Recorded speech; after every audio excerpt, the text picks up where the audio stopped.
Marcos 14.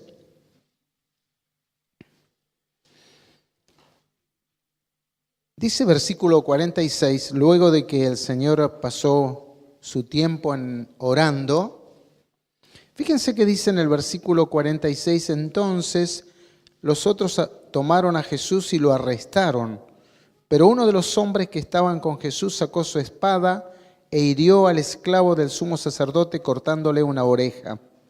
Jesús le preguntó, ¿acaso soy un peligroso revolucionario para que vengan con espadas y palos para arrestarme?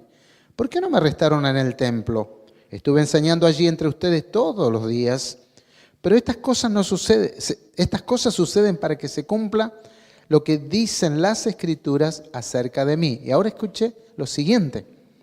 Entonces todos sus discípulos lo abandonaron y huyeron. A mí me llama la atención. Dice que todos sus discípulos lo abandonaron y huyeron. Esto un poquito me hace pensar a veces en la vida de muchos hijos de Dios, de la iglesia de Cristo, que también como que se repite esta historia. Porque Jesús le dijo, en el mundo tendréis aflicción, pero confiad, yo he vencido al mundo. Jesús le habló del precio que había que pagar. Dice que si alguno quiere seguir en pos de mí, niéguese a sí mismo, tome su cruz cada día y sígame. Y Jesús les habló de su muerte. Y Jesús llevó a 3 de sus principales más cercanos discípulos a orar y ellos se durmieron. Sabían que llegaban la hora oscura y difícil donde el maestro debía morir. Era un precio que el maestro debía pagar, el Salvador, el Emmanuel, Dios con nosotros.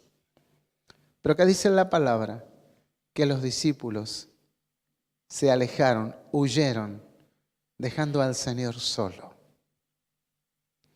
Amados, la vida cristiana es un precio caro, pero nunca es tan caro como el precio que pagó Cristo por nosotros. Yo no sé si vos estás consciente, y algunos de nosotros todos estamos conscientes de la gran diferencia, disparidad entre compromiso de aquel que dio su vida y el compromiso de los que seguimos a Cristo. Es sumamente importante tenerlo en cuenta. Hoy debería ser y debe ser, amado, no te pierdas la oportunidad. Que ese es el momento que reflexione y cada uno reflexionemos respecto al precio, el sacrificio que Jesús pagó por nosotros. Él estaba apasionado, su pasión era tan grande. La palabra, luego vamos a hablar justamente dice la palabra que caían a tierra como grandes gotas de sangre del rostro de Jesús a causa de su agonía, de su angustia, producto de la muerte que él tenía que sufrir. Es sumamente importante, amados, que llega un momento que uno tiene que jugarse por el Señor. Yo no sé si a usted le pasa lo mismo, pero ha llegado en mi vida donde he tenido que romper estructuras en mí y decir a quién yo sigo, y aquel que ve que yo le sigo se dé cuenta que estoy apasionado por Él, estoy apasionado por Jesús, estoy apasionado por mi fe. O sea que la vida cristiana, la vida de fe, la vida del Hijo de Dios no es una vida pagada, es una vida entusiasta, es una vida con autoridad, donde estoy dispuesto a vencer y superar cualquier obstáculo que me quisiera alejar del Señor, huyendo de mi compromiso, porque Él estuvo apasionado por mí. ¿Sabe cómo se llamó su apasionamiento? Se llamó amor. Amén. Se llamó amor. Y el amor se demuestra. El amor es fuerte. ¿Sí? El amor es más fuerte que cualquier cosa que puede uno, ¿sí? experimentar en la vida. Emociones. Hay muchas emociones, pero la emoción más fuerte es el amor. Y Jesús estuvo apasionado. Tremendo, ¿no? Qué bueno es que el pueblo de Dios se despierte. Se despierte, amado. Es tiempo de que la iglesia del Señor sea sacudida. Gloria a Dios. Y te llevo a otra palabra. No está dentro del mensaje, porque como tenemos 2 horas, el pastor me dio permiso 2 horas. Es lo que soñé, no sé si me lo dijo, pero lo soñé. Y yo lo que sueño, después lo vivo. No, soy larguero, pero voy a tratar de ser bueno. De vez en cuando soy bueno. Efesios 5. 25. Les voy dando esta palabra porque es algo que el Señor me inquietó y quería dárselos en esta tarde. Efesios 5, 25. Qué bueno. Trajeron Biblia, ¿no? Sí, veo con Biblia. Qué bueno. Dice, para los maridos, pero no me voy a referir a los maridos, no es encuentro de matrimonios, dice, eso significa que ame a cada uno a su esposa, ¿qué dice? Tal como Cristo amó a la iglesia. ¿A quién amó? ¿A dónde está la iglesia? Acá está, acá hay dos que están, dice, acá está la iglesia. Dos me dijeron, dos levantaron la mano. Bien. Yo sé que hoy tenemos que hacer noche evangelística, para que haya conversión y todos seamos parte de la iglesia. Amén. Y que dice, Él le entregó su vida por ella a fin de hacerla santa y limpia al lavarla mediante la purificación de la palabra. Lo hizo para presentársela a sí misma como una iglesia gloriosa, maravillosa, majestuosa, ¿no? Sin mancha ni arruga ni ningún otro defecto. O sea que seas santa e intachable. Amén. Hay un riesgo enorme para la iglesia hoy respecto a cómo debe ser la iglesia. Está muy light la iglesia de hoy. O sea, hay conocimiento de la palabra. Hay hermanos y hay ministerios que tienen muy buena palabra, pero no basta la buena palabra. Porque la iglesia tiene que vivir como esa iglesia por la cual Cristo se entregó. Amén. Hay iglesias que son religión y que son estructuras, que son formas, pero no hay sustancia sobrenatural del Espíritu Santo. Es momento que es hora que llega el momento cuando la iglesia tiene que ser revolucionada, no solamente por el señorío de Cristo, sino también por el Espíritu Santo, donde haya fuego de amor y seamos esa iglesia gloriosa. Ahora, la iglesia de Cristo es la esposa, la futura esposa de Cristo. Por ahora es la novia. Pero se dice a veces que la novia es más bonita cuando es novia. Y después cuando es esposa, se perdió toda esa maravilla de la dulzura, la hermosura de la chica y del hombre también. Entonces cuando ya se casa, de pronto los pelos parados, todo enredado, con dos chancletas diferentes, ¿sí? Con la remera sucia. Y le dice el esposo, ¿así anda vos? Yo quiero una esposa bonita. No es la misma de cuando estaban enamorados, eran novios. Si ahora que la iglesia de Cristo es la novia, que debe ser hermosa, hay algo importante. El día que estemos después en la boda del Cordero, lo que va a ser esta iglesia del Señor. Pero acá hay que prepararse, acá tenemos que ser la novia. Usted se va a dar cuenta cuando los chicos se ponen de novio en la iglesia, tienen una pinta, los changos y las niñas, las chinas, ¿sabe qué? Son una reina, son unos príncipes. Así debe ser la iglesia de Cristo. Amén, llena de fuego, de amor, abierta. La iglesia debe ser tan maravillosa que los de afuera se sorprenden. Yo quiero ir a esa iglesia. Y la iglesia de Cristo tiene que estar llena. Ahí es lindo ir, hay perfume, hay elegancia, hay fuego de amor, presencia de Dios. Maravilloso, hermanos. Es tiempo de una iglesia diferente. Usted y yo tenemos que decir, se acabó la religión, se acabó la costumbre de ir a la iglesia. Es tiempo de vivir la presencia del Señor, porque Cristo se entregó a sí mismo por ella. He aprendido, amados, que tengo que vivir con gozo. Me pongo medio triste cuando no estoy con mi esposa porque la amo y somos muy buenos compañeros. Pero me gozo estar entrando en la presencia del Señor. Y me gusta ver a mi iglesia alegre. Hablo de Salta, de los salteños. La parte de la iglesia de los salteños. Le digo, usted tiene que vivir con gozo. Es una iglesia limpia, con el mejor vestido, con el mejor perfume. Y pague el precio por el Señor. Y qué bueno, ¿cierto?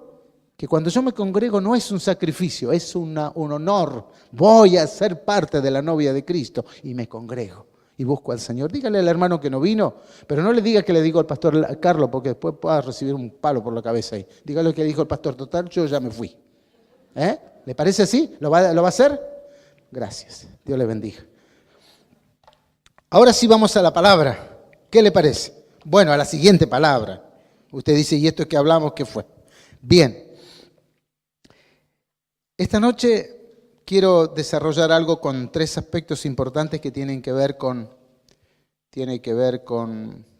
un momento difícil. Primero, el momento de la cena, la comunión de Jesús con los discípulos, el momento de angustia en el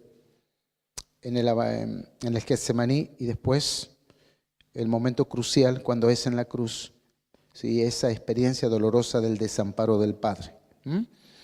Y es muy importante hacernos la pregunta, quiero continuar desarrollando con lo que estamos desarrollando anoche. ¿Qué hubo en la crucifixión de Jesús que, a pesar de su horror, vergüenza y dolor, la hacen tan importante? No digo la cruz como el elemento, ¿sí? El material. Digo al momento de la crucifixión de Cristo. No digo de la cruz, sino de la crucifixión de Cristo. Perdón, aclaro. Y es importante responder las razones que le dan la importancia a la crucifixión. Cuando para los romanos y el tiempo contemporáneo de Jesús fue una maldición, sin embargo, para el mundo posterior, hasta nuestros días, la crucifixión cobra una relevancia fundamental para la historia del cristianismo y la iglesia de Cristo, que es el mensaje que nosotros tenemos. Es el mensaje que nosotros tenemos. Y aquí la respuesta. ¿Por qué es importante la crucifixión? Primero, porque Cristo murió por nosotros. Cuando nosotros decimos que Cristo murió por nosotros, quiere decir que yo debería morir en ese lugar que murió Cristo. Porque Cristo no pecó. Yo pequé. ¿Y qué dice la palabra? La paga del pecado es muerte. Yo debía morir. Entonces, la muerte de Cristo, Él al morir por nosotros, su muerte fue un acto altruista en beneficio de cada uno de nosotros. Recuerde eso. Y ahí nosotros nos damos cuenta por qué Jesús decía en reiteradas ocasiones, mi vida doy por las ovejas. Ya no, el Señor nos tenía como sus ovejas. Y Él dio su vida por nosotros. Él se jugó por nosotros. ¿Conoce usted alguna persona que se juega por el Señor? Tremendo, ¿no? Perdóname el atrevimiento, usted sabe que soy muy atrevido, pero lo digo con tanto amor, pero sigo siendo atrevido. Falta más de la mitad de una iglesia acá. Para un culto algunos no se juegan por el Señor. Usted chumele al otro, no importa, yo no voy a estar. Segundo, Cristo murió para llevarnos a Dios. Cristo murió por nosotros para llevarnos a Dios. Primera de Pedro 3:18. No sé si está ahí la palabra. Bien. ¿Eso qué quiere decir? Que Cristo murió para reconciliarnos con el Padre. Porque dice la palabra que antes éramos enemigos de Dios. ¿Y sabe lo que pasa con un enemigo? ¡Pum! Lo hago desaparecer. ¿Y sabe cuál era el destino? El infierno. El Gena, lugar de los muertos sin Cristo. Impresionante. Tercero, ¿por qué cobra importancia la crucifixión? Porque Cristo murió por nuestros pecados. ¿Cuál era el obstáculo mayor que impedía que Dios obrara el regalo gratuito de la salvación, del derecho de ser adoptados hijos de Dios y tener la vida eterna? Justamente pecado. Si el Señor permite, mañana por la mañana de madrugada vamos a tener la palabra que va a hablar del pecado. Creo que hay que venir de madrugada mañana, ¿no? Con tanta alegría que nosotros tenemos de que Cristo resucitó, nadie se va a quedar dormido. Y va a venir. Y va a celebrar, ¿o no? Voy a venir yo solo, Carlos y yo. Y él me trae el prepo acá porque yo soy la visita. Bueno. Bien. El propósito beneficioso de la muerte de Cristo entonces se centra en ¿qué? Reconciliarnos con Dios. Y dice la palabra que fuimos reconciliados con Dios para que nosotros después podamos reconciliar, consolar a otros y reconciliar a otros con Dios a través de Jesucristo. Hablamos de la reconciliación. Tercero, Cristo murió por nuestros pecados. Estoy repitiendo, me parece. El pecado, perdón, volví atrás. Es que estoy teniendo 60 años y ya me trabaja mal la... Estos constituían el obstáculo que nos impedía recibir el regalo que Dios quería darnos. Ahí estoy, nuestros pecados. ¿Sí? Esos pecados debían ser eliminados. ¿Cómo se eliminaron? Cuando Cristo los llevó a la cruz. Él pagó el precio, fue castigado por mis pecados. O sea que el Señor ocupó mi lugar recibiendo el castigo por mis pecados y Dios sacó el obstáculo del medio. Entonces yo, por mi fe en Cristo y con arrepentimiento que recibo, el regalo de la vida eterna. Amén. ¿Cuántos son hijos de Dios y aceptaron a Cristo como Salvador y Señor? Amén. Somos todos hijos de Dios acá, ¿verdad? ¿Y quién lo confirma de que yo soy un hijo de Dios? ¿Quién? El pastor. ¿Quién lo confirma? Muy bien, el Espíritu Santo que da testimonio a nuestro espíritu de que somos hijos de Dios. Y ahí el cristiano comienza a moverse a través del Espíritu y ya no de la carne. Y en cuarto lugar, llegamos al momento, digamos así, del aspecto más importante, porque de aquí en adelante vamos a hacer referencia a lo que le costó al Señor morir. Y dice que ese momento es el momento de de la demostración del mayor amor, cuando Cristo muere nuestra muerte. Cristo muere nuestra muerte. Cristo no debía morir. Cristo no debía hacerse hombre, porque es Dios. Pero lo hizo para ocupar nuestro lugar. Entonces Cristo murió nuestra muerte. Él ocupó mi lugar, tu lugar. Sustitución. Amén. Gloria a Dios. Ahora dígale al Espíritu Santo, confirmarle que esta palabra sea real en mí. Mire de lo que me libré. ¿Alguna vez alguien ha tenido un accidente, o sea, una posibilidad de tener un terrible accidente? Casi, sí. Iba a pasar el tren, justo pasó el auto y a los centímetros pasó el tren. No me pasó a llevar. Me salvé de milagro. Yo me salvé de milagro. ¿Me entiende? Y el milagro fue hecho por el amor de Dios. Yo debía morir para toda la eternidad. Eso es amor. Amén. El Señor se la jugó por cada uno de nosotros. Y ahora a partir de ahora, quiero compartirle lo que justamente tengo en la palabra esta noche, que 3 aspectos, momentos difíciles de la vida de Jesús. Uno es el aposento alto, otro es el huerto de Getsemaní y otro es el Golgota. Cuando Jesús muere, dice la historia que medianamente murió entre 30 y 35 años. Algunos le ponen la edad exacta, 33 años. Relativamente joven, muy joven, porque yo todavía soy relativamente joven. No sé usted, voy a cumplir 60 años. Ahí lo voy siguiendo a Carlito, pero él es más viejito. Entonces, el tema es que una persona de 30 a 35 años dice que está en la flor de la vida. ¿No? Dice, tengo mucho por delante. Y yo estoy llegando a mis 60 años y digo, Señor, llegué a los 60 años, gracias. Bueno, si me tenés que llevar, yo ya lo disfruté.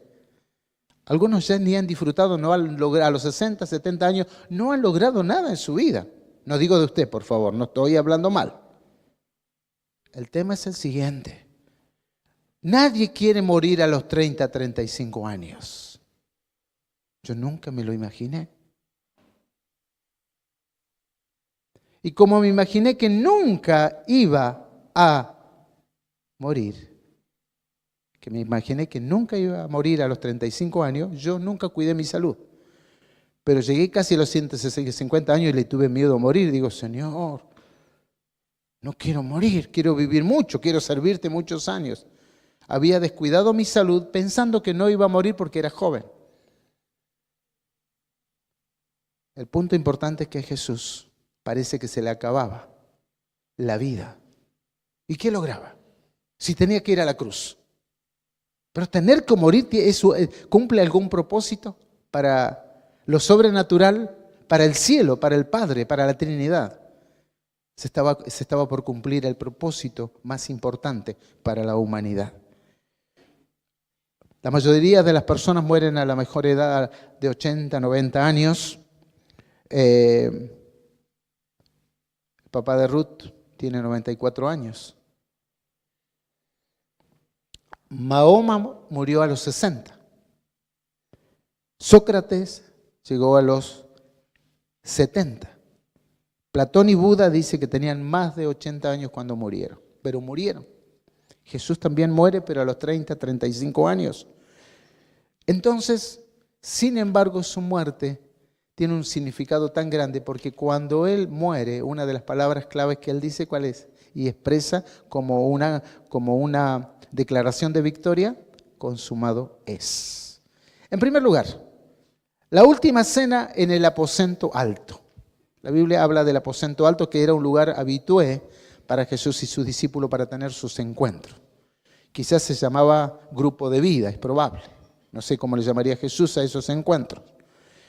Pero era justamente el primer día de la fiesta de los panes sin levadura y allí se habían reunido para participar de la cena pascual celebrada dentro del calendario judío. Entonces la palabra habla sobre ese gran aposento alto ya dispuesto para ese momento especial y que dice Jesús, cuánto he deseado comer con vosotros esta Pascua, y eso está registrado en el libro de Lucas capítulo 22. Podemos imaginar una mesa bajita, de madera seguramente, con varios cojines para reclinarse y sentados en el piso. Aparentemente tiene relación con el momento que Jesús lava los pies a sus discípulos, y como no había ningún sirviente y ninguno de sus discípulos, considerándose que ya no eran discípulos sino futuros apóstoles, tenían la corona imaginaria de ser apóstoles, ninguno quiso lavar los pies, entonces Jesús comenzó a lavar los pies a sus discípulos, un poquito tratando de armar la historia con los 4 evangelios, haciendo toda una, digamos así, un reconto. Así que el Señor lavó los pies a sus discípulos enseñándole humildad, que hay que ser siervos para poder servirle y ser llenos de amor. Seguramente que ahí les dio un montón de enseñanza a través de este acto. Dice que luego de haber después de haber cenado, tomó el pan, lo partió y lo bendijo y dijo, esto es mi cuerpo que por vosotros es entregado o partido, haced esto en memoria de mí. Luego dice que tomó también la copa, dio gracia por ella y se las pasó a los discípulos y dice, esta copa es el nuevo pacto en mi sangre, haced esto en todas las veces que la bebiereis en memoria de mí. Ahora, estos hechos tienen una tremenda importancia, pero tengo la sensación que la mayoría de las iglesias, lo que llamamos la Santa Cena, que vendría a ser la mesa del Señor, es un momento que ha caído en una carencia de valor porque se lo hace como un ritual, una rutina común, donde ya muchas veces no valoramos, no recordamos y no conmemoramos y no profundizamos lo que Cristo hizo por nosotros. Y yo eso quiero que lo expliquemos en esta noche para entender que la mesa del Señor tiene que cobrar relevancia en la iglesia de Cristo y tiene que renovar el amor, la consagración de la iglesia. Y en esto es muy importante que la primera lección que nosotros podemos aprender tiene relación con la centralidad de la muerte de Cristo. Haced esto en memoria de mí. Yo voy a morir, me van a recordar que yo he muerto. Ahora, ¿qué era lo que tenían que hacer los discípulos? Debían tomar, romper, bendecir, reconocer, compartir el pan y el vino. Pero ¿qué significaba o qué simbolizaba el pan y el vino? Dice, esto es mi cuerpo que por vosotros es partido. No es su cuerpo vivo, no es su cuerpo del momento ahí, literal, cuando está allí vinculado en la relación, viéndose cara a cara con los discípulos. Está refiriéndose a ese cuerpo que va a ser molido, castigado, herido y muerto a causa de nuestros pecados. De la misma manera el vino no representaba la sangre que estaba corriendo por las venas de Jesús en ese momento que todavía estaba con vida, sino de la sangre que iba a ser derramada en esa muerte donde Él ocupaba mi lugar. De manera tal que ahí nosotros encontramos un detalle que a veces no lo predicamos, que es el detalle que es una lección importante que Jesús le estaba enseñando acerca del propósito de su muerte. Y en esa muerte, dice la palabra, cuando habla dice, esta copa es mi sangre y el nuevo pacto. El nuevo pacto en mi sangre que yo hago con ustedes. Quizás Jesús está recordando allí algo interesante. Recordando el pacto que Dios había hecho con el pueblo de Israel estando en Egipto, cuando vino la plaga de la muerte para destruir a los primogénitos de los egipcios. Y dicen, ustedes los judíos, los israelitas, tienen que matar un cordero por familia, derramar la sangre y con la sangre pintar, hacer una marca a la entrada de las puertas de cada casa. Y luego la familia preparan el cordero para comerlo como familia, recordando la salvación de la muerte de los primogénitos en Egipto. Luego viene el segundo pacto, que eso se encuentra en Éxodo 24, cuando antes, al pie del monte Sinaí, Dios hace un pacto a través de Moisés con el pueblo de Israel, ¿sí? Sacrificando un cordero y haciendo un derramamiento de sangre, y allí hacen un pacto de ser fieles al Señor. Tienen un compromiso con el Señor. Pero también hay un tercer pacto, que es el nuevo pacto. Y es al cual nosotros estamos adheridos, somos parte de ese pacto. Pero el pacto no lo hice yo con Él, lo hizo el Señor conmigo, lo hizo con el Padre. Dice, yo pacto de dar mi vida para salvar a Rubén, a Carlos, a Ruth, a Alberto y a cada uno de los que estamos aquí. Nuevo pacto. Amén. Porque en el antiguo pacto fue quebrantado. El pueblo se rebeló, renegó de Dios. Provocó el juicio de Dios hasta que pasaron algunos siglos. En el siglo VII antes de Cristo, por ejemplo, Jeremías, el profeta llorón, habló del nuevo pacto que venía, del cual nosotros somos parte. Dice, aquí vienen días, dice Jehová, en los cuales haré un nuevo pacto con la casa de Israel y con la casa de Judá. No como el pacto que hice con sus padres en el día que tomé su mano para sacarlos de la tierra de Egipto, porque ellos invalidaron mi pacto, y aunque fui yo un marido para ellos, dice Jehová. Pero este es el pacto que haré con la casa de Israel después de aquellos días, dice Jehová. Daré mi ley en su mente, la escribiré en su corazón, y yo seré a ellos por Dios y ellos me serán por pueblo. Y no enseñarán más ninguno a su prójimo ni ninguno a su hermano diciendo, conoce a Jehová, porque todos me conocerán. Jeremías 31, 34. Y después transcurre más o menos 6 siglos posteriores. El Señor espera mucho tiempo. Y a través de Cristo viene a ser un nuevo pacto. Se rompió el pacto con Israel respecto a la salvación. Aunque dice que la salvación viene de Israel por Jesucristo, que es del linaje de Abraham.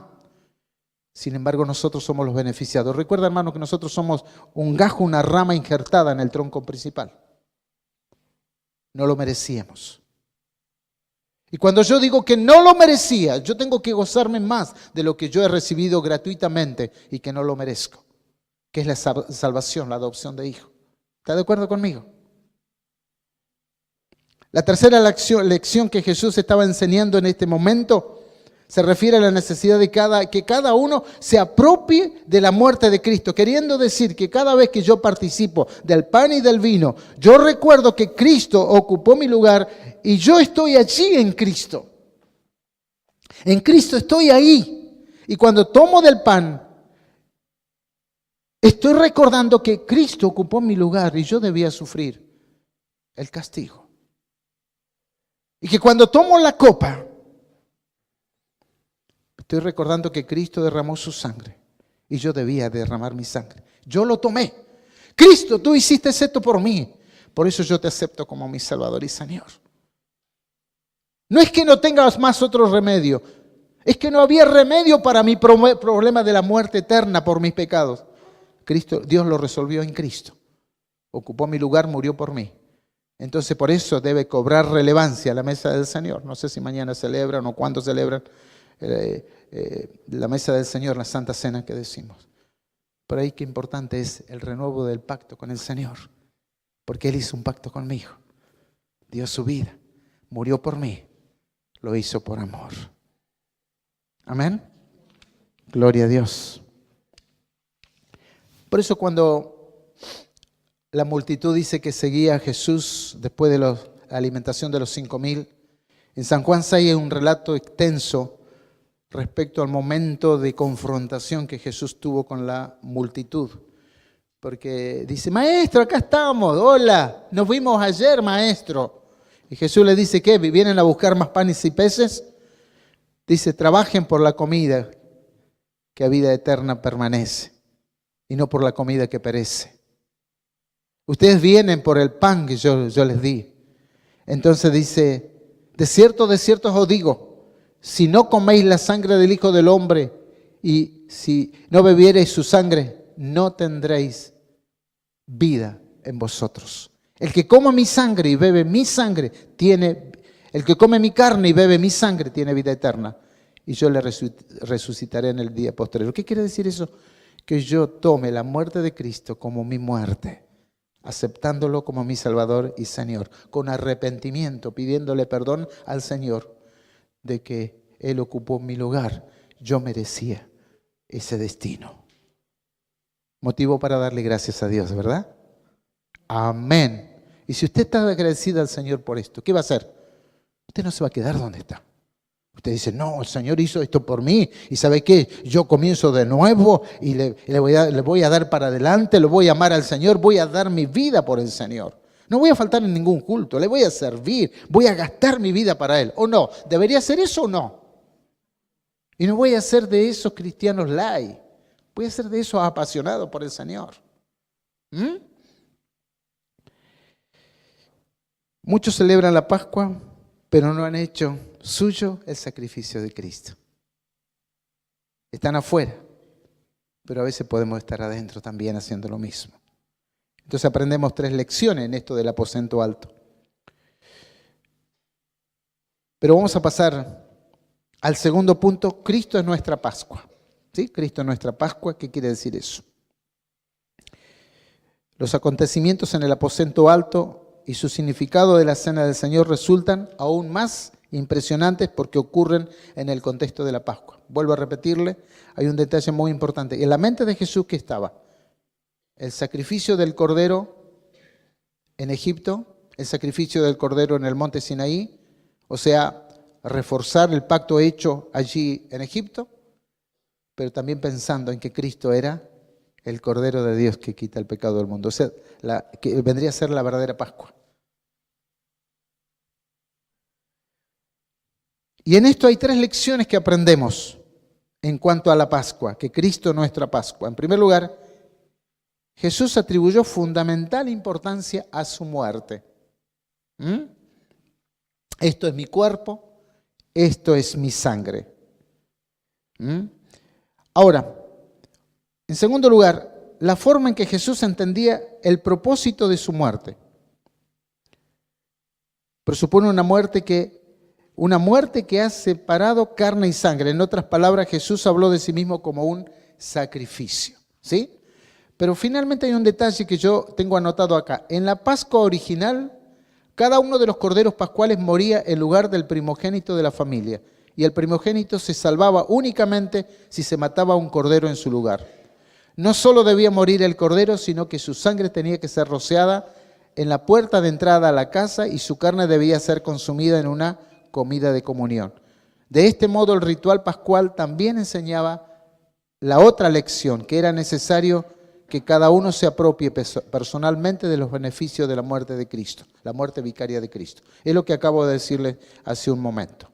Entonces, el momento del aposento alto es el momento de instituir la mesa del Señor, recordatoria de la muerte de Cristo, ¿sí? Su cuerpo molido por nuestros pecados, su sangre derramada, el pacto que Cristo hace con el Padre, pero con nosotros para salvarnos, pero yo debo apropiarme de eso. ¿Amén? ¿Cómo me voy a apropiar? Tomando una decisión convincente, de corazón, con arrepentimiento y fe, aceptándolo a Jesús como mi Salvador y Señor. ¿Amén? Esto ya lo hemos mencionado. Lo segundo es la agonía. Acá entramos a un tema realmente doloroso y usted puede ver la película ahí del famoso Gibson que hace una representación casi como si fuera real. Pero el punto fundamental es que ni siquiera nos podemos dar cuenta la profundidad o la gravedad del sufrimiento del Señor. La agonía en el huerto de Getsemaní. ¿Qué era ese lugar? Era un lugar de olivos, de plantaciones de olivos. Era el lugar de oración para Jesús. Era el momento de oración. Momento de encuentro. Jesús, cada vez que cumplía el ministerio, estaba cansado, agotado y luchando en su mente, en su espíritu, en sus emociones, con la confrontación espiritual en su ministerio. Él iba a orar. Su vida era orar. Jesús fue una persona de oración. Y su cuarto de guerra era el Getsemaní, lugar secreto, lugar tranquilo, para estar con el Padre.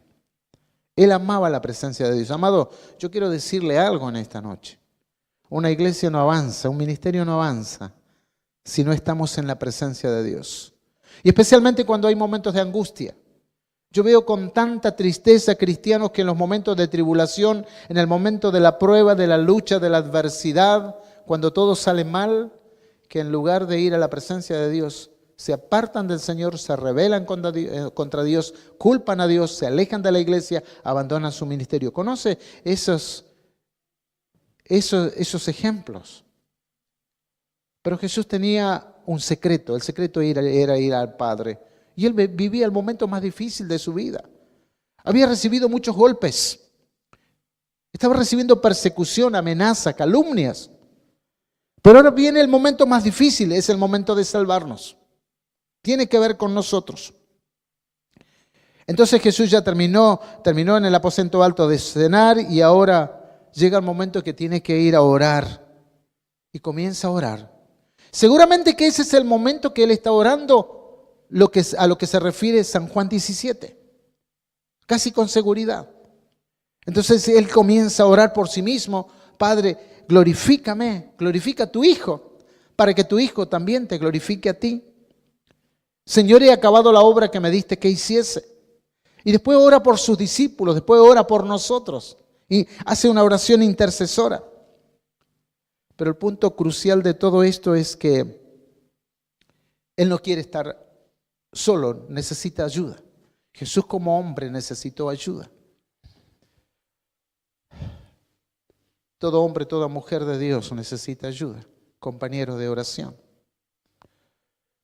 Jesús es el pastor. El pastor necesita. Es bueno que el pastor tenga esos compañeros para sus momentos difíciles.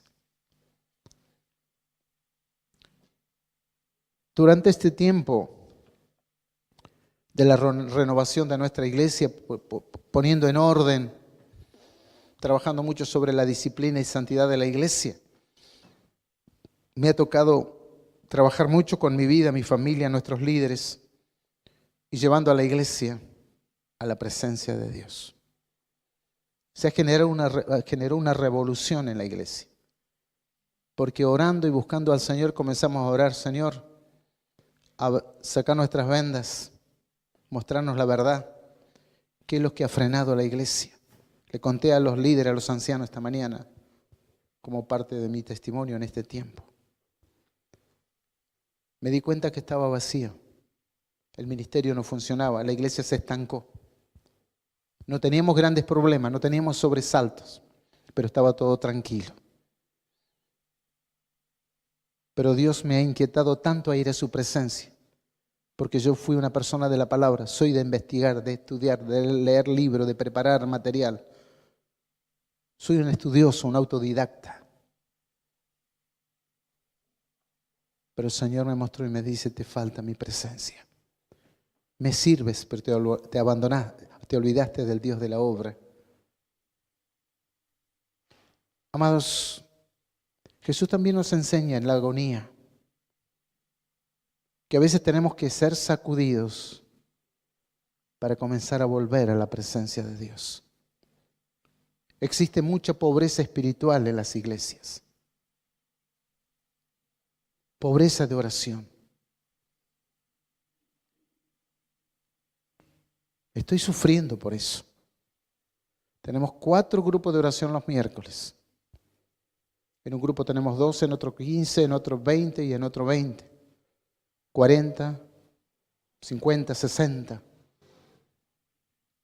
Pero somos muchos más. Algunos dirían, usted está en la panacea espiritual. No sé cuántos se reúnen acá. Le pregunto a usted, ¿viene a orar? Levante su mano. ¿Viene a orar? Gracias por su honestidad. ¿Usted ama a su iglesia? Si ama a su iglesia, usted tiene que estar acá. Porque Jesús, cuando fue en la agonía para orar en Getsemaní, oró por nosotros. Y ahora le voy a explicar lo que era su agonía como grande gota de sangre. Pero Él fue a orar para no claudicar. Porque si Él claudicaba, nosotros no estamos aquí, amados. ¿Me explico? Yo sé que vos estarás muy ocupada. ¿Cuántos líderes vienen a orar? Les pregunto. Perdóneme el atrevimiento. Pero como yo el lunes a la mañana me voy, y si le veo cerca por ahí, quiere hacerme algo, voy a disparar porque todavía puedo correr. Si los líderes no están orando acá. ¿Sabe qué? Hice un replanteo a mis líderes. Lo que pasa es que soy medio caradura y el Señor todavía no me ha cambiado. Capaz que en algún momento lo haga de otra manera. Le digo, ¿cuántos están orando? Yo estoy orando, seguro, oramos. Yo oro por el pan, por el almuerzo, por todo. Cuando salgo, cuando vengo, Dios mío, gracias Señor, te bendigo por el día. Sí, bien. ¿Cuánto tiempo paso en la presencia de Dios? Entonces comienzo a hablarle a los líderes. Le digo, muchachos, a ver cuánto tiempo están orando. A ver Claudio, a ver Inana, a ver José, a ver Alicia, a ver Lorena, a ver Rachel, a ver Rosa, a ver María Inés. A ver Pablo, a ver Gabriel, ¿qué está sucediendo con la vida de oración?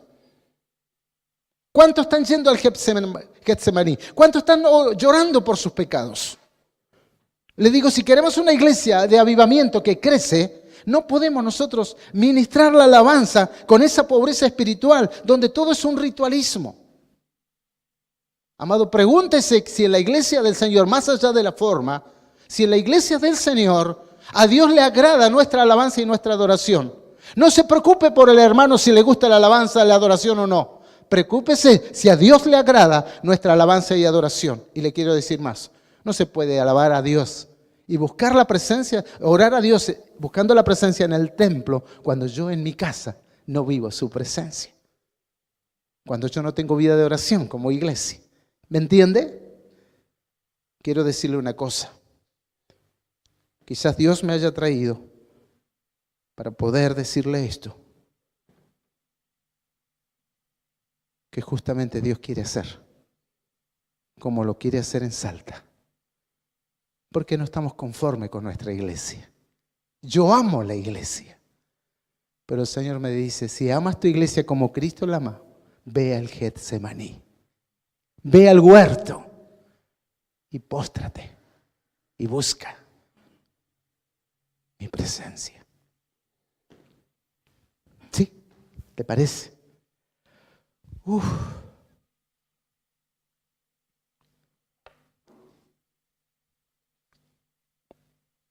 Y dice que tomó 3 íntimos. ¿Y qué dice la palabra? Que fue a orar la primera vez. Y cuando volvió, ¿qué pasó? Los halló durmiendo. Los halló durmiendo. ¿Producto de qué? De la crisis misma que vivía el maestro. Era un momento de angustia. ¡Ah! Tremendo, tremendo.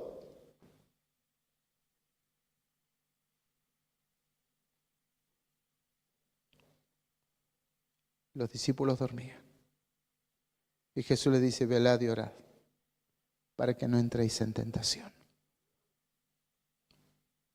A veces la iglesia está contaminada por el pecado. Y una de las razones es porque no ora. Cuando vos más vivís la presencia de Dios, más te das cuenta de la miseria humana que existe. Yo te voy a decir que las personas que más buscan a Dios, más se quebrantan, menos santos se sienten y más pecadores se consideran. Es lo que produce. Cuando usted vea orgullo, vea rebeldía, vea envidia, vea dualidad, vea mal humor, mal carácter, dureza, piense que esa persona puede ser que le falte mucho tiempo de oración. Tenemos que ir al principio de ese líder maravilloso llamado Moisés, que le dice y lo desafía al Señor. Dice, si tu presencia no ha de ir conmigo, ¿se acuerda? No me saques de este lugar. No funciona la vida sin su presencia. Entonces esta es una aplicación impresionante. Dice que la palabra que los halló durmiendo. ¿Y qué era lo que estaba buscando? ¿Qué era lo que estaba buscando Jesús? ¿Con qué luchaba? Si es posible, pasa de mí esta copa, pero no se haga mi voluntad sino la tuya. La copa amarga que debía tomar, ¿cuál era? La copa de la muerte. Pero si la muerte es normal, Jesús había dicho infinidad de veces de que Él estaba dispuesto a enfrentar la muerte. Sabía que Él tenía que morir, aunque era Dios. Él había estado dispuesto a superar todo tipo de obstáculos. Pero parece un cobarde en este momento. ¿Cuál es la idea? ¿Por qué Jesús está sufriendo una angustia de agonía que caen de su rostro como grandes gotas de sangre? ¿Se volvió un cobarde? ¿Qué pasó? Porque Él tenía que tomar la copa de la ira. La copa de la ira. ¿Cuál era la copa de la ira? Era la copa de la muerte a causa de los pecados. ¿Sabe que la muerte nuestra no es una muerte tan dolorosa, a menos que lo sea la enfermedad que lo provoca, en la antesala de la muerte? Porque yo ya no voy a morir por mis pecados, Cristo murió. ¿Usted sabe el precio?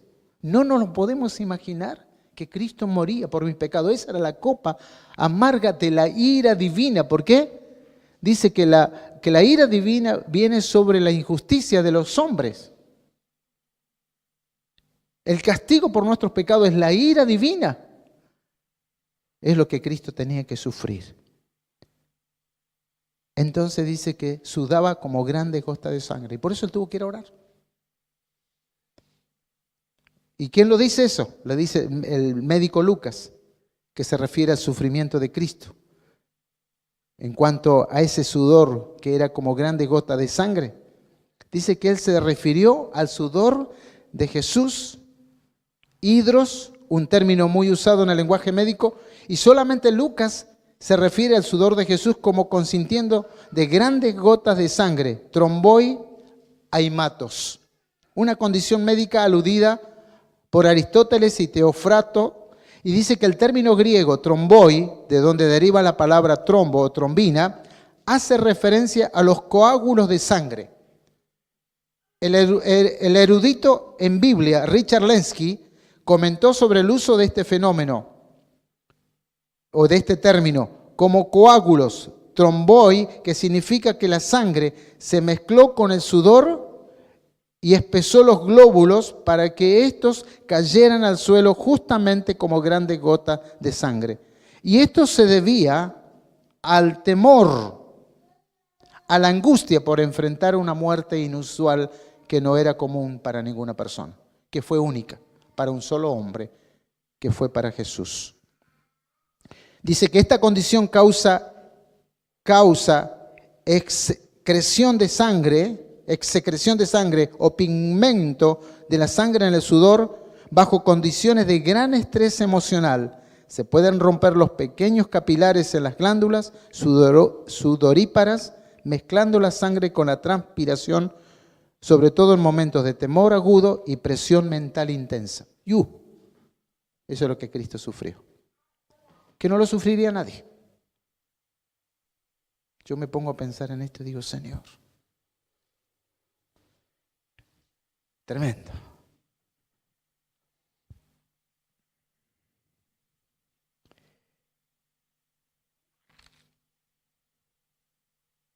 Y lo último, ¿por qué oraba? Tu voluntad sea hecha tu voluntad y no la mía. Amén. ¿Sabe para qué oró? Para luchar contra la rebeldía. Para luchar contra su egoísmo humano. Si es posible, pasa de mí esta copa, pero no se haga mi voluntad, sino la tuya. Gloria a Dios.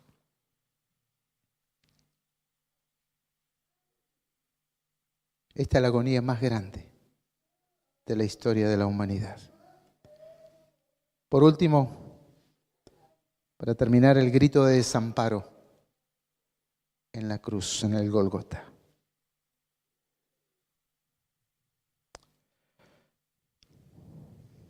Jesús llevaba su propia cruz, pero apareció Simón de Cirene y fue obligado a llevarla, dice la historia.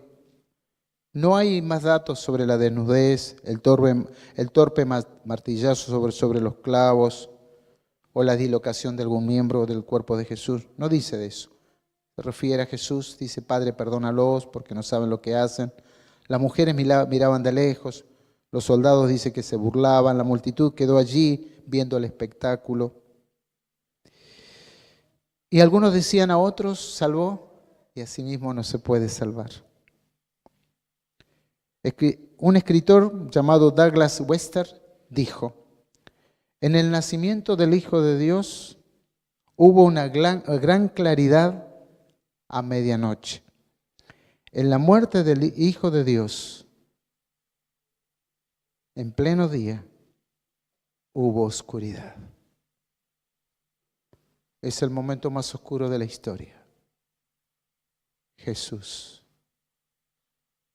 muriendo por nuestros pecados. Amén. Gracias. Gracias, hermano.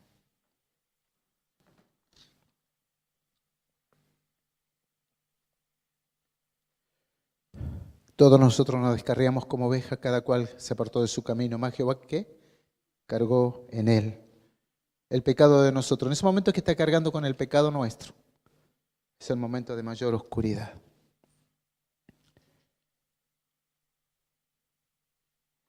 Las tinieblas envolvieron a Jesús. Mateo 27, 45 hace referencia ahí.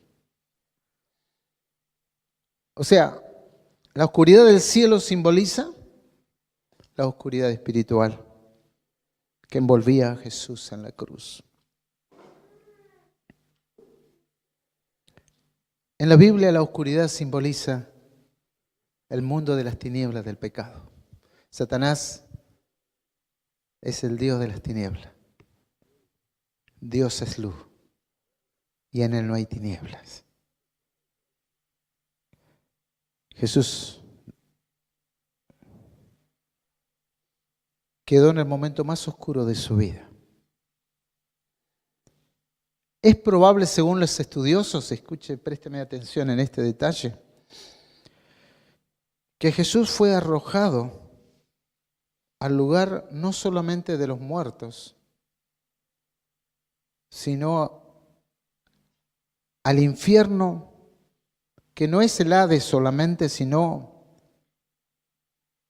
al Gehenna, lugar de castigo, porque Cristo fue castigado por nuestros pecados. Porque ahí era el destino mío. ¿Se puso a pensar eso? Estudiando me lo puse a pensar. Más de un estudioso teólogo diría, no sé si es tan cierto, pero yo me pongo a pensar personalmente, es mi apreciación, ir al Gehenna, ese lugar de los muertos sin Cristo, donde van los castigados por la eternidad por sus pecados al no recibir a Jesucristo como Salvador y Señor. Ahí fue. Por eso esa agonía.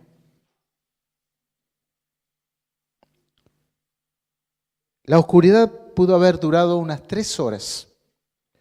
Jesús fue crucificado a las 9 de la mañana. La oscuridad vino más o menos a la hora sexta, o sea, mediodía. Y a la hora novena, a las 3 de la tarde, es cuando él exclamó, ¿sí? Dios mío, ¿por qué me has desamparado? O sea, lama, lama, sabactani. Y ahí viene el desamparo de Dios. Jesús había dicho, no estoy solo, el Padre está conmigo. Pero llega el momento y dice, Dios mío, ¿por qué me has desamparado? ¿Por qué ese momento de desamparo? Cuando él vivía todo el tiempo la comunión con el Padre. Él anhelaba la comunión con el Padre. Porque era el momento que ocupaba mi lugar. La persona en pecado vive una soledad tremenda.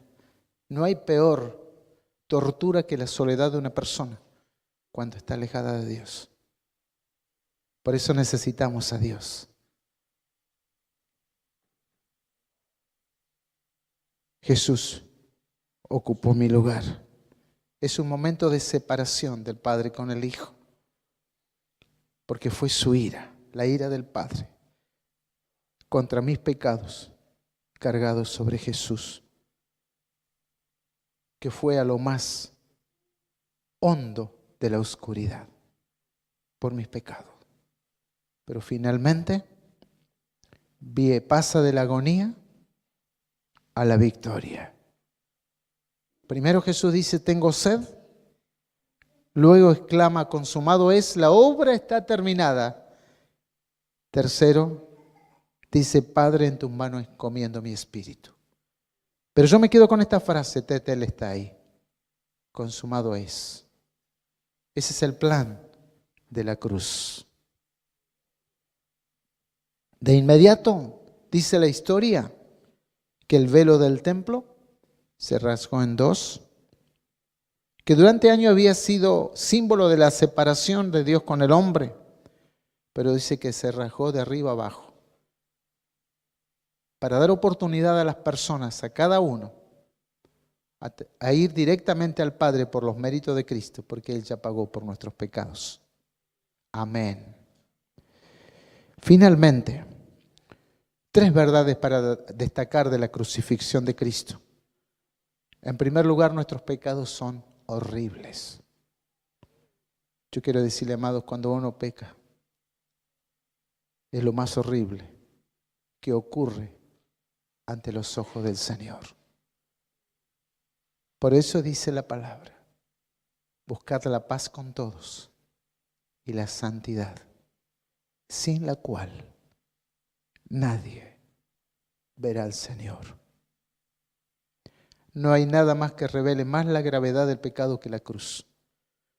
Cuando usted vaya a la cruz, vaya a la Biblia a ver la historia del Cristo crucificado, usted ve lo más horrible. Pero lo más horrible ni siquiera tampoco es el sufrimiento de Cristo.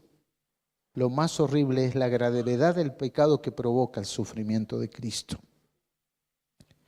No es ni la envidia de los religiosos, ni la codicia de Judas, ni la cobardía de Pilato, sino es mi envidia, mi codicia, mi cobardía y todos los pecados que a veces haya en mí los que ha llevado a ese dolor horrible, el pecado horripilante. Amados, es momento de ser íntegros. Por eso es bueno que en esta noche, cuando estamos acá, yo te hago la pregunta: ¿cómo está tu vida? ¿Cómo está mi vida delante de Dios? Te dije al principio que dice que Cristo se entregó a sí mismo en sacrificio para comprar una iglesia gloriosa, sin mancha ni arruga ni cosa semejante. ¿Te puedes imaginar una iglesia en pecado? Y yo quiero decirles a ustedes, quiero decirle al pastor y a mí como pastor, que lo que frena el avance de una iglesia no son los errores, es el pecado.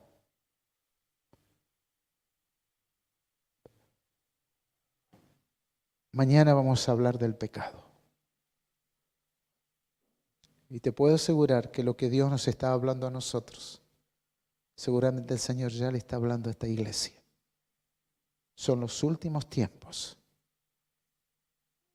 Y en medio de toda la corrupción, la inmundicia del pecado, Dios quiere levantar esa iglesia que toma al pecado como lo más horrible. En segundo lugar, la cruz nos muestra la verdad acerca de Dios, una gran verdad, su amor maravilloso. Su amor maravilloso. No hay mejor amor que este. Dios podría habernos abandonado a nuestra suerte. Podría habernos dejado como estamos y que nos arreglamos como podemos. Total, nosotros deberíamos pagar por nuestros propios pecados. Pero Jesús dijo: consumado es. Yo no los voy a dejar así. Yo no quiero que ellos vayan al infierno. No quiero que ellos vayan a la eternidad donde será el lloro y crujir de dientes.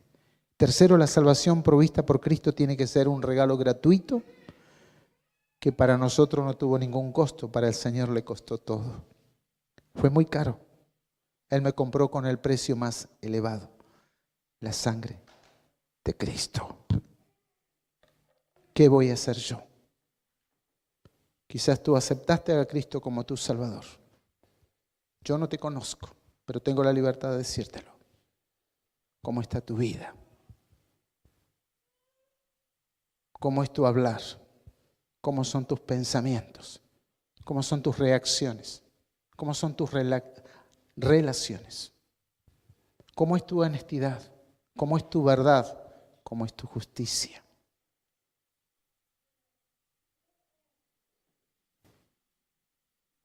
Hay un tiempo nuevo de Dios para la iglesia. Esta es la oportunidad. Semana de Pascua. ¿Será que esta iglesia comienza de nuevo? Exaltando la crucifixión de Cristo, entendiendo que nuestros pecados son horribles y que dice la palabra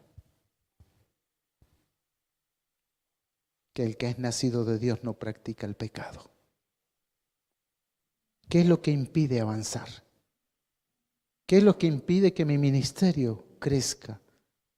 Que vea el mover de Dios obrando, que la iglesia avance, crezca, se multiplique, sea un impacto a la sociedad. Nuestro país se está olvidando de Dios. Se está luchando para ir contra el aborto. Se ha luchado muchísimo, la iglesia no ha tenido fuerza. La autoridad que debía tener, que debiera ser la potencia número 1 para que las puertas del infierno no prevalezcan contra ella. ¿Cómo es la vida espiritual del pueblo de Dios, del liderazgo de la iglesia? Yo le dije a mi esposa un día: ¿hace cuánto tiempo que no lloras por un pecado en tu vida? Y usted me dice: ¿pero por qué le pregunta eso a su esposa si usted la conoce? Ya lo conozco en el andar, sí la conozco y ella me conoce a mí. Conoce mis actitudes, mis reacciones, lo que hablo, lo que pienso, los argumentos, las motivaciones. Y me dice, ¿por qué me haces esa pregunta? Te la pregunto porque me toca sufrir en mi corazón y llorar por cómo le he fallado al Señor. ¿Cuántas cosas hice a mi manera? ¿Cuántas decisiones personales las hice sin la oración, sin la búsqueda de la voluntad de Dios? Serví a Dios haciendo muchas cosas para el reino de Dios, entre comillas, pero era la motivación equivocada de mi corazón. He tenido que pedirle perdón al Señor. He tenido que pedirle perdón a mi Señor por la carencia de amor o la frialdad en mi relación con mi esposa. He tenido que pedirle perdón a mis hijos por algunas conductas, por algunos exabruptos. Y comenzaron a salir y a salir. Y comenzaron el liderazgo. Y comenzaron a aparecer situaciones. Y le dije a los líderes, si no ordenan su vida, amados, busquen una iglesia donde ir, porque acá la cosa se pone pesada porque Dios quiere que la iglesia sea como Él quiere. Si no, no tiene sentido vivir. La iglesia del Señor no se maneja en la carne. Se maneja en la presencia de Dios en el Getsemaní, buscando la voluntad de Dios, llenándose del Espíritu Santo, en temor reverente al Señor. No sé si piensa lo mismo que yo, pero lo que te digo es algo que ha venido por una revolución del Señor a mis 60 años, donde Dios me dice, la cosa no es así, Rubén. Y en buena hora, Cristo murió para que seamos libres del pecado, para que haya una iglesia gloriosa, sin mancha ni arruga. ¿Quieres eso? ¿Cómo está tu corazón? Cierra tus ojos. Los músicos pueden estar viniendo, por favor. Vamos a orar. Ustedes hoy están recibiendo la palabra. Y comienza a hacerte la imagen de lo que pasó, haciéndote el cuadro bíblico de lo que pasó con Jesús. Pero yo te pediría, por favor, amada, con mucho respeto, no llores por lo que le pasó a Jesús. Quizás tengas que llorar por tu propio pecado. No te digo que sos un pecador y sos un terrible, no te conozco.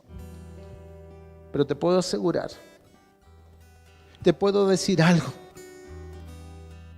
que cuando la iglesia no funciona, cuando hay apatía espiritual, cuando hay religiosidad, hay muchas cosas detrás del telón que no se han descubierto. Y estos días donde Cristo murió, recordamos la muerte de Cristo que murió por nuestros pecados. Es la oportunidad para arreglar cuentas con el Señor. Piensa en el momento cuando Pedro llora amargamente. Le había fallado el Señor. Y cuando Jesús resucitó, ¿a quién es el primero que viene a buscar? Lo viene a buscar al que lloró amargamente. Por eso yo le pregunté a mi esposa, ¿has llorado? Porque esa es la palabra que Dios me trajo. ¿Hace cuánto tiempo, Rubén, que nos lloras por tu pecado? Hay cosas que no están bien en tu vida. Y ahí vinieron muchos momentos. Yo sé que las emociones para algunos por ahí no se sensibilizan con facilidad. Pero no es llorar por llorar. Llega un momento que hay un quebrantamiento del Espíritu Santo que te dice, arregla cuenta. Arregla cuenta. Quiero santificación para tu vida. Quiero que se arregle la situación y quiero decirle en esta hora a modo un poquito de ayuda, si se quiere, para ustedes. Por eso pusimos 3 ejes en la iglesia. Iglesia sana, iglesia conforme al corazón de Dios. Líderes sanos y líderes conforme al corazón de Dios. Iglesia sana, iglesia conforme al corazón de Dios. Estos 3 ejes con doble propósito, son los que nos están llevando al cambio. Y hay hermanos que se han visto resentidos y enojados y molestos. Y le puedo asegurar que cuando vuelvo, hay hermanos que yo los entregué al Señor y ahora están quebrantados y dice: pastor, usted sigue siendo mi pastor y quiero arreglar cuentas porque hay cosas que están mal. Y yo les dije a esos hermanos, a una familia de 8 componentes, líderes en la iglesia, le digo: amado, si no te vuelves al Señor y no buscas al Señor con quebrantamiento y arrepentimiento, no podemos negociar nada, pero te quiero ayudar para que te restaure. Y me habló ayer por teléfono y me dice: pastor, yo sé que muchas cosas nuestras estuvieron mal. Y la primera solución era irnos de la iglesia porque estábamos siendo confrontados. Pero yo le dije: nosotros te amamos y Dios nos ha pedido que nuestra iglesia tiene que ser santificada. Gloria a Dios. No sé si pasará eso acá, pero sí hay algo. Viene un tiempo nuevo para vos, para los pastores, para los líderes, los ancianos y para toda la iglesia, donde cada uno pueda decir: no se haga mi voluntad, sino la tuya. ¿Cuántos quieren eso? ¿Cuántos quieren un tiempo nuevo? Bien, bien. ¿Alguien más? Vaya poniéndose de pie ahí donde está y testifíquele al Señor y dice: Señor, yo quiero un tiempo nuevo. Cristo murió por mí.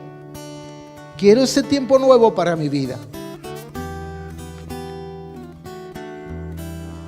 Tiempo de avivamiento. Músicos, ¿cuántos están acá? Para un nuevo tiempo de sus vidas.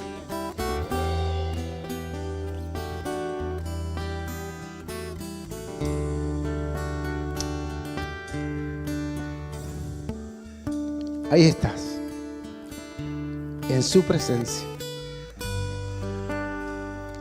No dejes, no pienses si alguien te mira. No interesa que quien te mire, sino que el que te mira es el Señor. Y dice la palabra que el corazón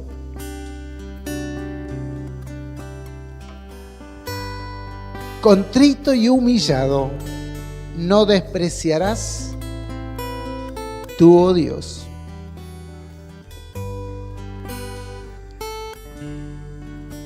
Es tiempo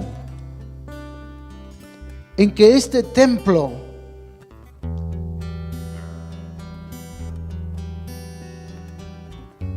tiene que experimentar lo que Isaías experimentó en el templo del tiempo pasado. Vi yo al Señor sentado en su trono, y sus faldas llenaban el templo, y volaban serafines con dos alas cubrían su rostro, con 2 sus pies, y con 2 volaban, y cantaban: Santo, santo, santo, Jehová de los ejércitos. Toda la tierra está llena de su gloria. Y dijo Isaías: ay de mí, que soy muerto, porque siendo hombre inmundo de labio y habitando en un pueblo de mundo sin labio, de labios inmundos, han visto mis ojos al Rey Jehová de los ejércitos. No temas, le dice el Señor. Y vuela un serafín con un carbón encendido tomado de la tenaza, y tocó su boca y dice: esto quita tu culpa, tu pecado. Y Dios restaura la vida de Isaías. Pero vi yo al Señor primero. Es el tiempo cuando comienzas a ver la gloria de Dios, su presencia, por los méritos de Cristo. Y comienzas a mirar que el sacrificio de Cristo llevó lo horrible de nuestro pecado, de nuestra vida, ocupó nuestro lugar para que seamos parte de la iglesia gloriosa. Allí está, levantando tu mano, dile: Señor, yo quiero eso para mi vida, quiero eso para mi familia, y quiero eso para la iglesia.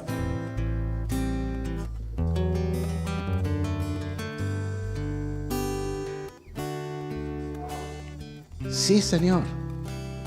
Amén. Hay un tiempo nuevo. No le temas al tiempo nuevo. Es tiempo de Dios. Y tienes al Espíritu Santo que te convence, y la palabra que te está hablando. No la dejes pasar. Y que comience a correr como un río en la vida tuya. de tu familia, de la iglesia. Un río nuevo de gracia para la santidad. Pidiéndole perdón al Señor. Ahorita te pido donde estás, ore al Señor. Arregla cuentas con Dios. Tú sabes lo que pasa detrás del telón, en los secretos de tu vida. Hay cuestiones, pecados que te están estorbando y frenando tu éxito, tu bendición para tu familia y para la iglesia. Estamos en el Getsemaní y este es el momento, amados, de decirle al Señor: ya no se haga más mi voluntad sino la tuya. Maravilloso Dios, te damos gracias porque hay corazones arrepentidos. Y gracias por la sangre de Cristo que limpia de todo pecado. Y gracias, Señor, porque aquí hay personas dispuestas, tremendamente dispuestas, Señor. Levántalas, Señor. Quítale el miedo. No temas a los hombres en el que dirán por tu avivamiento, por el nuevo tiempo de tu vida. Témele al Señor, al dador de la vida. Y así como Jesús se jugó por vos, ahora el Señor te dice: juégate por mí, porque yo te amé. Y te dejo esta palabra en esta noche para terminar. Esta palabra dice: si alguno quiere seguir en pos de mí, ¿qué dice? Niéguese a sí mismo, tome su cruz cada día y sígame. Porque así como Cristo dio su vida por mí, yo la doy por Él. Amén. Gloria a Dios. Se levantan los valientes. Dios te bendiga.